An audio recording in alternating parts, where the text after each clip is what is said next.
Hello বন্ধু, তাই কথা হবে খাদানের নতুন রোম্যান্টিক গান কিশোরীর টিজার নিয়ে।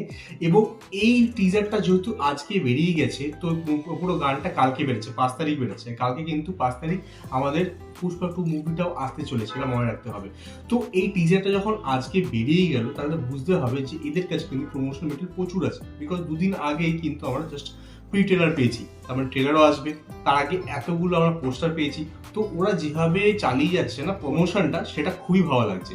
বিকজ ওরা কিন্তু এরপরও 20টা দিন বাকি আছে মাঝখানে, অলমোস্ট 15টা দিন বাকি আছে মাঝখানে অলমোস্ট, যেখানে প্রমোশন করতে হবে। বিকজ ডিসেম্বর 20তে ওরা রিলিজ করছে, তাহলে ওদের কাছে প্রচুর মেটেরিয়াল আছে প্রমোশন করা। আর ওরা যেভাবে প্রমোশনটা করছে, আমি টলিউড তো ছেড়ে দাও, বলিউডে ছেড়ে দাও, হলিউড থেকে আই থিঙ্ক ওরা ইন্সপিরেশন নিচ্ছে এটা করার। বিকজ যেভাবে ওরা ক্যারেক্টার পোস্টার ব্যবহার করছে, সেটা টলিউড ছেড়ে দাও, বলিউডও করে না। সো এটা হলিউড থেকে নিয়েছে। যেভাবে ওরা ট্যুর করছে, আলাদা আলাদা জায়গায় গিয়ে এটা শুরু করছে, আলাদা জায়গায় গিয়ে প্রমোশন, সেটাও টলিউডে ছেড়ে দাও, বলিউডে ছেড়ে দাও, হলিউডে হয়। এবং আলাদা আলাদা যেভাবে ওরা ইন্সপিরেশন করে দিচ্ছে না, টিজার বের করছে, সেই টিজার আগে খুব কম বেরোতো বাংলাতে, এখন যে টিজার বের করছে, টিজারের পর ট্রেলার বের করছে, হাইপটা কিন্তু বাড়িয়ে যাচ্ছে। সোশ্যাল মিডিয়াতে হাইপ করছে, প্রত্যেক জায়গায় কিন্তু এই হাইপটা চালিয়ে যাচ্ছে। শুধু ভালো মেটেরিয়াল, ভালো তুমি একটা প্রোডাক্ট বানালেই হয় না, সেটাকে প্রমোটও করতে হয়, মার্কেটিংও করতে হয়, সেটাও কিন্তু শেখার বিষয় আছে, যেটা কিন্তু খাদানের টিম কিন্তু অসাধারণ হয়ে করছে, যেটা আমার খুব খুব খুব ভালো লাগছে।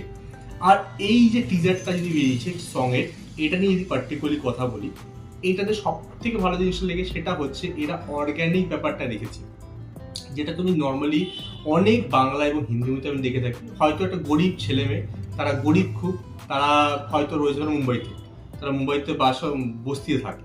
হঠাৎ করে ওরা ভাবনা চিন্তা শুরু করলো, চলে গেল হচ্ছে কাশ্মীর। কাশ্মীরে গিয়ে ওরা ভালো জামা কাপড় পরে ডান্স করছে, গান করছে। ভাই কি করে হয় এটা? কত চিন্তা করতে পারে লোকে, কত ইমাজিনেশন থাকে। তো যাই হোক, আমার এই অর্গানিক ব্যাপারটা ভালো লাগে। এটা খাদান নিয়ে একটা মুভি, তো খাদানের পাশেই এরা নাচ করছে, খাদানের পাশেই গান করছে, লোকেশনটা চেঞ্জ করেনি। আরেকটা ভালো বিষয় সেটা হচ্ছে ল্যাঙ্গুয়েজটা। এখানে বাংলা ল্যাঙ্গুয়েজ হলেও এটা আদিবাসী টোন রয়েছে, যেহেতু এরা এখন হচ্ছে আদিবাসী সম্প্রদায় থেকে বিলং করে, ওই জায়গাটা আদিবাসী টাইপের লোক।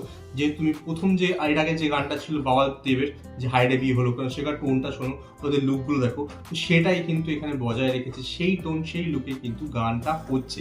বাট যেহেতু এটা ছেলেদের, বাবার পরে এটা ছেলে, তো সে আর ওরকম ধরনের জামা পরে না, সে অন্য স্টাইলিশ আজকালকার দিনের ছেলে। তো আরেকটা বিষয় ভালো, দেবের যে লুকটা, দুটো লুক ডিফারেন্স। প্রথম লুকটাতে একটা ম্যাচিওর ছিল, সেকেন্ড ছেলে দেব সে কিন্তু বেশ ইয়াং মনে হচ্ছে। এই গানটা যদি কথা বলি, গানটা গিয়েছে রথিত ভট্টাচার্য, অন্তরা মিত্র, এবং গানটা কম্পোজার রথিত ভট্টাচার্য করেছে। তো যেটুকু শুনলাম বেশ বেশ ভালো লাগলো, সেটা কালকে আসলে আমাদের আরো ভালো লাগতে পারে। এবং এই গানটা, এই রোমান্টিক গানটি যদি ভালো হয়, মুভি কিন্তু আরো হাই বাড়বে। এবার যে লুকের কথা বলি, ইদিকা আই থিঙ্ক আমি অ্যাটলিস্ট ফার্স্ট টাইম দেখছি ইদিকাকে অন স্ক্রিন বড় পর্দা দেখতে চলবে, ঠিক আছে। এখানে বেশ ভালো লাগছে। ওকে আমি প্রিয়তমা দেখেছিলাম, সেটা ঠিকঠাক লেগেছিল, এবং সিরিয়ালে কয়েকবার মারা যখন দেখছিল, হঠাৎ করে আমি তো ঘরে ঢুকেছিলাম, দেখেছি ওকে, মুখটা দেখে চিনতে পেরেছি, ঠিক আছে। আই থিঙ্ক একটা পৌরাণিক কিছু একটা নিয়ে একটা সিরিয়াল ছিল, সেখানে আই থিঙ্ক শয়তান টাইপের বউ হয়েছিল বা সামথিং, সেখানে একটা over makeup and all those thing লাগছিল। বাট এখানে কিন্তু খুব মিষ্টি লাগছে। এবং যে মুভির টাইপের যে হিরোইন ব্যাপারটা, ছোট স্ক্রিন না বড় পর্দা হিরোইন, সেটা কিন্তু মনে হচ্ছে ভালো লাগছে, এবং দেবের সঙ্গে বেশ ভালো মানিয়েছে। এবং ওদের যে কটা ডান্স নাম্বার রাখা হচ্ছে না, ডান্সের কোরিওগ্রাফি রাখা হচ্ছে, সেটাই কিন্তু বেশ রোম্যান্টিক হয়ে রাখা হচ্ছে, যেটা ভালো লাগছে, যেটা খুব সুন্দর বানিয়েছে। এবার আমাদের দেখতে হবে নেক্সট যখন পুরো গানটা হয়, তখন আমাদের কেমন লাগে। সেই গানটি যদি ভালো হয়, তাহলে কিন্তু মুভিটা বেশ হাইপ হয়ে চলছে। বিকজ প্রত্যেকটা গান কিন্তু ভালো ছিল, গানটা ঠিকঠাক ছিল, কিন্তু হাইডে বি হলো কেন সুপার ছিল। তো এই গানটা যদি ভালো হয়, মুভিটা কিন্তু দমদার হতে চলছে।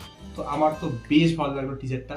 তোমরা কি টিজার দেখে তোমাদের কেমন লেগেছে সে বিষয়ে কিন্তু কমেন্ট নিশ্চয়ই জানাতে পারো। আর প্রি ট্রেলারে আমি অলরেডি রিয়াকশন রিভিউ করেছি, ডেফিনেটলি চেক আউট করুন চ্যানেলে। আমার সঙ্গে দেখা হবে নেক্সট ভিডিও। এখন গুড বাই।